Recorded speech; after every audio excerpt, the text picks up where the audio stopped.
There are certain stories in history that don't just inform you, they stay with you. Not because they're exaggerated or fictional, but because they actually happened. And when you really sit with them, you start to wonder how something like that was even possible. Before we go any further, make sure you subscribe so you don't miss more stories like this. Because this is not just another history lesson. This is the story of how one man rose from almost nothing and ended up dragging an entire world into chaos. Before the name Adolf Hitler meant anything to anyone, he was just a young boy growing up in a quiet town called Brown am Inn.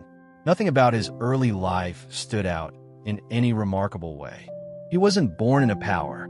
He didn't come from wealth. There was no clear sign that he would one day become one of the most feared figures in modern history.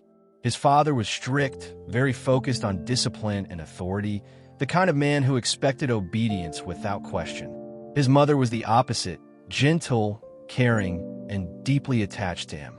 So from a young age, he was caught between two very different influences. And in that kind of environment, something started to build.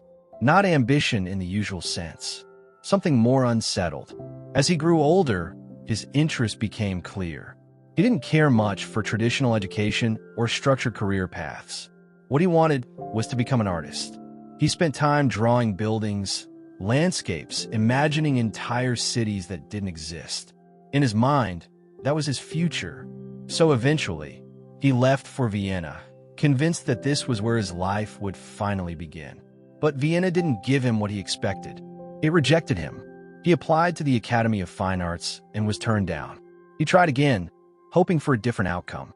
The answer was the same: rejected. And that second rejection hit harder than the first. Because now it wasn't just a setback. It felt like the one thing he believed in was no longer possible. After that, his life didn't collapse all at once. It slipped, slowly. He found himself struggling to survive. There were nights spent in shelters, days where he relied on selling small paintings just to afford food.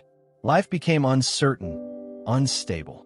And during this time, Vienna itself was not a calm place. There were political tensions rising, nationalist ideas spreading, different groups blaming each other for the problems of society. And living in that environment, isolated and frustrated, he began to absorb these ideas. At first, they were just things he heard. Then they became things he believed.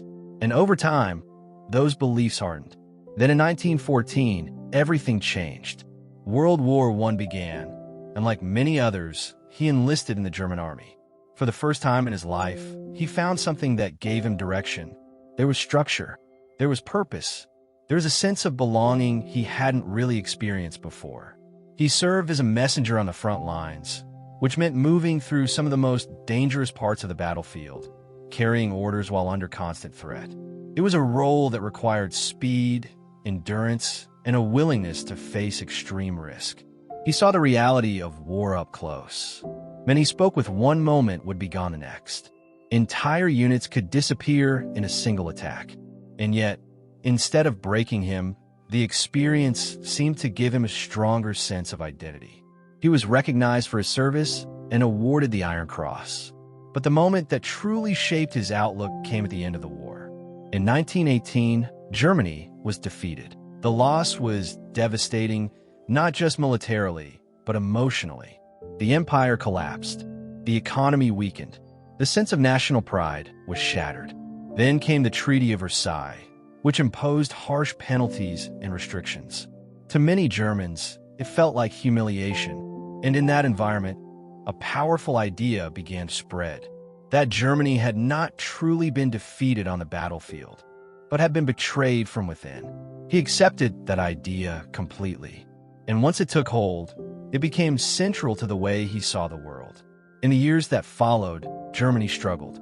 Inflation spiraled out of control. Money lost value at an almost unbelievable rate. People needed stacks of cash just to buy basic necessities. The government was unstable. Public trust was low. And in that kind of chaos, new political movements began to emerge. One of them was the Nazi Party. At the time, it was small and largely ignored. But he saw potential in it. And more importantly, he understood something that would define his rise. People in desperate situations don't always look for detailed explanations. They look for clarity, for certainty, for someone who sounds like they have answers. And he positioned himself as that person. His speeches were intense, emotional, and direct. He spoke about national pride, identity, and injustice in a way that connected with people who were already frustrated. And slowly, his audience grew. What started as small gatherings became larger crowds. Influence began to spread, until eventually, he became the leader of the party. But influence wasn't enough. He wanted control. In 1923, he attempted to seize power in what became known as the Beer Hall Putsch. The attempt failed quickly, and he was arrested. At that point, it could have ended his political career. Instead, it changed it. While in prison, he wrote Mein Kampf, where he laid out his ideas and long-term goals. But more importantly, he adjusted his strategy. He realized that gaining power through force alone was not effective. It would require patience, planning, and working within the system itself. After his release, he began rebuilding carefully. And then, circumstances shifted in his favor. The Great Depression hit. The impact on Germany was severe. Unemployment rose sharply. Businesses failed.